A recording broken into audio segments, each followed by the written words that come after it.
एक छोटे से गांव में एक पुराने हवेली थी जो कई सालों से सुना था।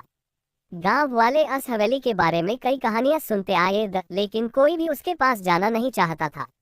गांव के बच्चे भी उस हवेली से दूर रहते क्योंकि उन्होंने सुना था कि वहां एक भूत रहता है। कहानियों के मुताबिक वहां एक पुरानी औरत का भूत था जिसे कोई नहीं जानता था, लेकिन उसका चेहरा कभी किसी ने देखा था। उस औरत ने अपनी जिंदगी में बहुत दुख सहा था और उसके मरने के बाद भी उसकी रूह को शांति नहीं मिली थी। गांव में एक नौजवान लड़का था जिसका नाम राघव था। राघव बहुत हाई हिम्मत वाला और क्यूरियस लड़का था। उसने अपनी जिंदगी में कई बार पुरानी कहानियां सुनी थी और कभी सोचा था कि एक दिन वो उस हवेली के अंदर जाएगा और उसके राज को समझेगा। आखिरकार एक दिन राघव ने फैसला किया कि वो हवेली की तरफ जाएगा और उस पुरानी कहानी को अपनी आंखों से देखेगा। रात के अंधेरे में राघव ने अपनी तस्वीर बनाई और हवेली की तरफ चल दिया। गांव वाले उससे रोकने आए, लेकिन राघव ने उनकी बात नहीं सुनी और वो हवेली की तरफ बढ़ता गया। जब वो हवेली के करीब पहुंचा तो उसने देखा कि हवेली का दरवाजा पुराना और सूखा हुआ था। राघव ने दरवाजा धीरे से खोला और अंदर घुसा।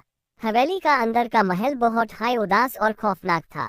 पूरा महल अंधकार में डूबा हुआ था और हर जगह पुरानी चीजों का बोझ था। राघव ने एक काम किया, उसने अपने साथ लाए हुई टॉर्च को जला दिया और धीरे धीरे अंदर की तरफ बढ़ना शुरू किया। हर कदम पर उसे एक अजीब सी ठंडी हवा महसूस हो रही थी, जैसे कोई उसके आसपास हो। जब राघव एक पुरानी से बैठी हुई कुर्सी के पास पहुंचा तो उसने देखा कि कुर्सी के ऊपर एक पुरानी औरत का चेहरा दिखाई दिया। उस औरत का चेहरा पेल और उदास था और आंखों में एक गहरा दर्द छुपा हुआ था। राघव थोड़ा डर गया, लेकिन उसने अपनी हिम्मत को जमा करते हुए उस औरत से पूछो, आप कौन हैं? आप यहाँ क्यों हैं? सडनली वो भूत बोली, मेरा नाम लीला था। मैं यहाँ अपनी दर्द भरी कहानी सुनाने के लिए हूँ। मेरे साथ जो कुछ भी हुआ वो तुम्हें बताने के लिए। लीला ने अपनी कहानी शुरू की। उसने बताया कि वो एक समय अपने पति के साथ इस हवेली में रहती थी। उसके पति का नाम अरविंद था और दोनों का जीवन बहुत सुखद था। लेकिन एक दिन अरविंद को एक दुश्मन ने मार दिया। लीला ने अपने पति के मौत के बाद अपना सब कुछ खोना महसूस किया।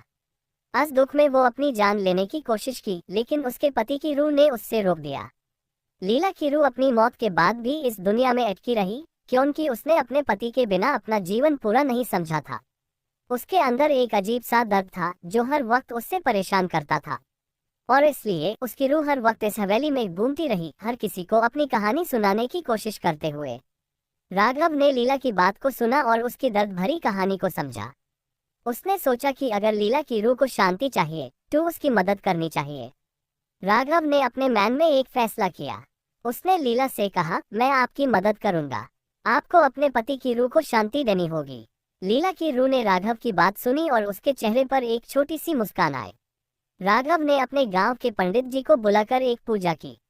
पंडित जी ने हवेली में जाकर वहां की सारी बुराई और दर्द को दूर किया। उन्होंने लीला की रूह को शांति देने की दुआ की और उसके पति की रूह को भी सुकून दिया। पूजा के बाद लीला की रूह धीरे धीरे अपने पति की रूह के साथ सफर पर निकल गई। हवेली में एक सुकून का माहौल छाया और राघव को लगा जैसे किसी ने पुरानी परेशानियों को दूर कर दिया हो। राघव ने अपने दिल में एक शांति महसूस की और उसने सोचा कि दुनिया में कई ऐसी कहानियां हैं जो उनके समझने से ज्यादा जरूरी होती हैं। राघव ने गांव वालों को बता दिया कि लीला की रूह को शांति मिल गई है और अब वो हवेली में कोई भूत नहीं है। गांव वाले भी खुश हुए और उन्होंने राघव की हिम्मत की तारीफ की। इस कहानी के बाद हवेली को एक नया रूप मिला और वहां लोग आने लग गए, लेकिन उन्हें वहां कभी कोई भूत नहीं दिखाई दिया।